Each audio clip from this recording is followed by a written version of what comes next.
Kit ആരോപണം പൊളിഞ്ഞടങ്ങിയിരിക്കുകയാണ്. കോൺഗ്രസും CPM-ഉം വരും ദിവസങ്ങളിൽ നന്നായി വെള്ളം കുടിക്കേണ്ടി വരും, വിയർക്കേണ്ടി വരുമെന്നാണ് BJPയുടെ നിലപാട്.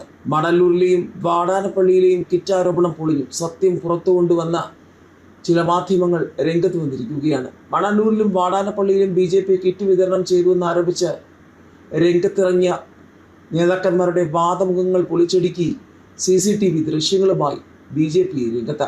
വാടാനപ്പള്ളിയിലെ ഒരു സൂപ്പർ മാർക്കറ്റിൽ വോട്ട് പിടിക്കാനായി കിറ്റുകൾ കൂട്ടിവെച്ചിട്ടുണ്ടെന്ന് ആരോപിച്ചാണ് TN പ്രതാപന്റെ നേതൃത്വത്തിൽ ഒരു സൂപ്പർ മാർക്കറ്റ് ഉപരോധിച്ചത്. നടൻ ദേവൻ ഇവിടെ വന്നിട്ടുള്ളത് കിറ്റ് വിതരണം ചെയ്യാനാണെന്നും ആരോപിച്ച് TN പ്രതാപന്റെ നേതൃത്വത്തിൽ കോൺഗ്രസും പിന്നാലെ വന്ന CPM-ഉം സൂപ്പർ മാർക്കറ്റ് ഉപരോധിച്ചു. ഇത് പ്രകാരം കേന്ദ്ര സേന വരെ ക്രമസമാധാന പരിപാലനത്തിന് രംഗത്തെത്തി.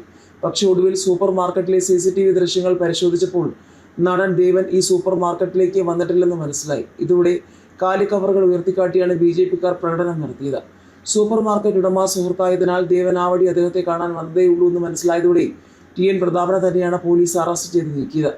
ദേവനെ അറസ്റ്റ് ചെയ്യാതെ വിട്ടു. ഇതോടെ TN പ്രതാപന്റെ കിറ്റ് വിവാദം പൊളിഞ്ഞു. മണലൂർ നിയോജക മണ്ഡലത്തിൽ ഇക്കുറി TN പ്രതാപൻ വിയർക്കുകയാണെന്നാണ് റിപ്പോർട്ടുകൾ. ഇവിടെ BJP-ക്ക് വേണ്ടി KK അനീഷ് കുമാറാണ് മത്സരിക്കുന്നത്. BJP ഇവിടെ മികച്ച പ്രവർത്തനമാണ് കാഴ്ചവെക്കുന്നത്. കഴിഞ്ഞ കുറേ വർഷങ്ങളായി ഇടതുപക്ഷത്തിന്റെ കോട്ടയായിരുന്ന മണലൂർ ഇത്തവണ ഇളകുമോ, അത് BJP-യിലേക്ക് ചായുമോ? കാരണം BJP-ക്കെതിരെ കിറ്റ് ആരോപണവുമായി TN പ്രതാപൻ ഇറങ്ങിയത് BJP-യുടെ മണ്ഡലത്തിലെ പ്രവർത്തനത്തിന്റെ കരുത്ത് കണ്ടിട്ടാണെന്നാണ് ചർച്ചകൾ. അഡ്വക്കേറ്റ് KK അനീഷ് കുമാർ BJP-യുടെ യുവ പോരാളിയാണ്. ഇവിടെ 2016-ലും 2021-ലും 37,000, 36,000 വോട്ടുകൾ പിടിച്ച മണ്ഡലമാണ് മണലൂർ. അവിടെ കഴിഞ്ഞ കുറേ നാളുകളായി കമ്മ്യൂണിസ്റ്റുകളും കോൺഗ്രസ്സുകാരും വൻതോതിലാണ് BJP-യിലേക്ക് ഒഴുകുന്നത്. LDF മുരളി പെരുന്നള്ളി 2021-ൽ 70,000-ൽ പരവും 2026-ൽ 78,000-ൽ പരവും വോട്ട് പിടിച്ച മണ്ഡലമാണ് മണലൂർ.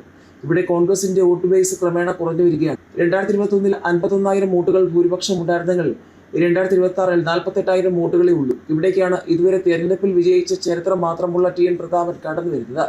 തുടക്കം മുതലേ BJP-യുടെ മുന്നേറ്റം കണ്ട പ്രതാപൻ ഭയത്തിലാണെന്നാണ് BJP ക്യാമ്പുകളുടെ വിമർശനം. ഇടതുപക്ഷ സ്ഥാനാർത്ഥിയായ രവീന്ദ്രനാഥ് വലിയ ആവേശമുണർത്തുന്ന സ്ഥാനാർത്ഥിയല്ല. അതുകൊണ്ടാണ് അനീഷ് കുമാറിന്റെ വിജയ സാധ്യത നശിപ്പിക്കാൻ കിറ്റ് ആരോപണവുമായി പ്രതാപൻ രംഗത്ത് വന്നത്. പക്ഷേ ആരോപണം പൊളിഞ്ഞതോടെ പ്രതാപന് മുഖം നഷ്ടപ്പെട്ട സ്ഥിതിയാണെന്നാണ് BJP കേന്ദ്രങ്ങൾ പറയുന്നത്.